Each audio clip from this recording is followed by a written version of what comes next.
Tervist ja õnne sulle, armas Valguse kanali vaataja ja tere tulemast. Mina olen Kaia-Liisa Reinut ja täna me räägime täiskuust. Nimelt 2025. aasta viimane täiskuu, mida tuntakse kui külm kuu või pikk öökuu, saavutab oma haripunkti 5. detsembril 2025 kell 1:14 öösel ja omab tegelikult sellist sügavat vaimset tähendust kui aeg mõtiskluseks, vabanemiseks ja uuenemiseks. See sündmus, mis toimub tavaliselt talvise pööripäeva lähedal, kutsub inimesi omaks võtma vaikust, austama seda ühe perioodi lõppu ja valmistuma eesolevaks uueks tsükliks. See külm kuu sümboliseerib, see sisaldab vajadust teha selline paus, isegi püha paus, julgustades sinust tegema ka enesevaatlust, saavutama selgust ja selle aasta jooksul siis kogunenud koormatest vabastamist. Ja see aeg on seotud puhkamise, ülemineku ja vaimse uuenemise teemadega, tuletades inimkonnale meelde, et tõeline kasvamine toimub sageli vaikseltel ja mõtlikel hetkedel. Selle kuu energia on seotud sisemise transformatsiooniga, kusjuures paljud vaimsed traditsioonid peavadki seda energia puhastamise, vabanemisrituaalide läbiviimise ja järgmise aasta kavatsuste seadmise ajaks. Ja kui kuu tõuseb siis 5. detsembril 2025, võimendab see taassünni teemat, sümboliseerides, et isegi kõige pimedamatel aegadel on silmapiiril valgus ja uued algused, sest alates pööripäevast talvisest pööripäevast läheb järjest valgemaks.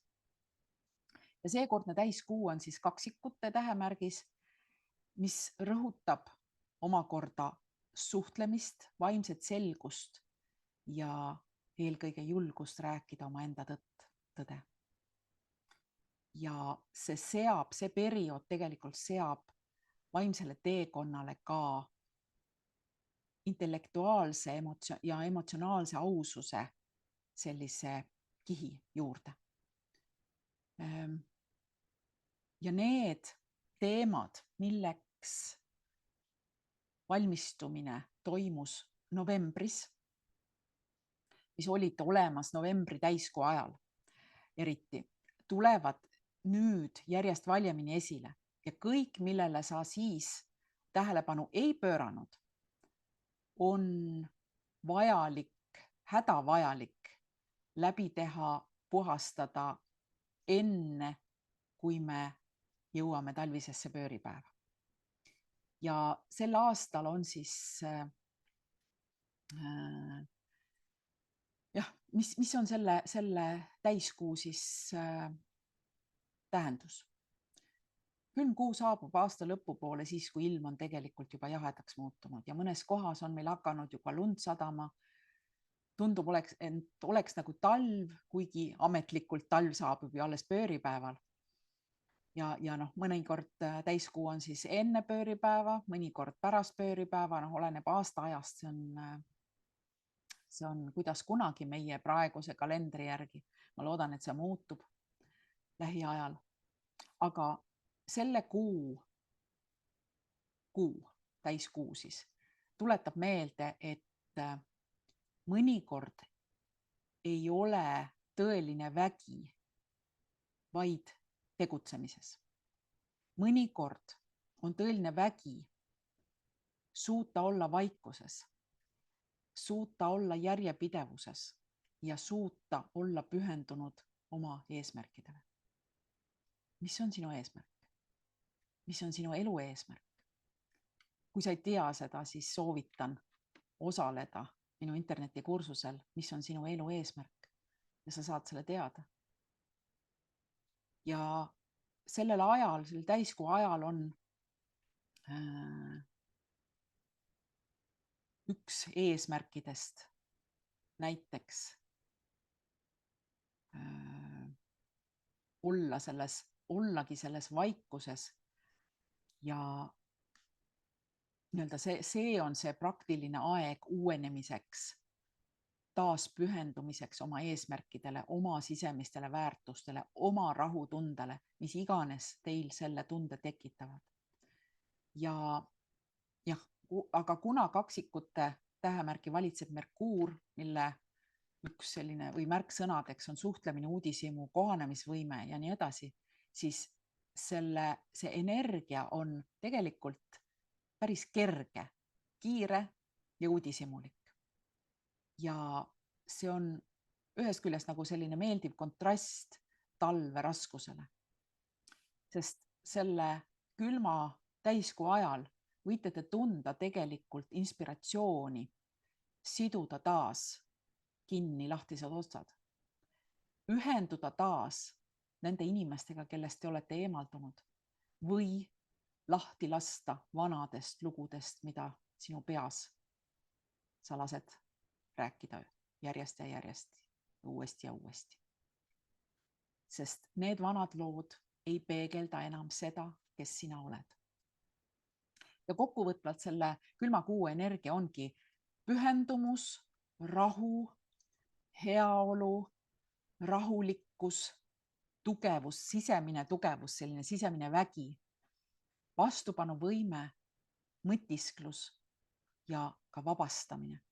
Ja muide, kui sa tunned end praegusel perioodil ärritatuna, mõned ei tunne, aga mõned tunnevad, siis võta enne, kui sa vähegi suudad, enne reageerimist hetk aega endale vastamiseks, kui sa küsid, et kas see või teine asi on tõesti teise inimese süü või põhjus või sa oled lihtsalt pahur, kuna näiteks sa oled söönud liiga palju suhkrut või joonud liiga vähe vett või sinu nii-öelda pühade, kes pühi peab, ülesannete nimekiri, pühade ülesannete nimekiri tundub sulle üle jõu käiv või kas või see, et sa lihtsalt igatsed päikest ja valgust. Aga hea uudis on see, et päike ja valgus tuleb tagasi alates talvisest pööripäevast.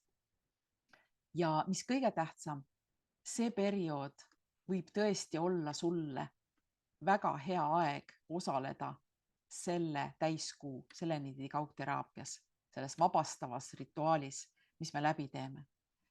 Ja sellepärast kutsun sind osalema täiskuu seleniidi kaugteraapias, mis on sel kuul, algab siis tegelikult juba kolmapäeva öösel kell 1:14, kolmapäeva 3.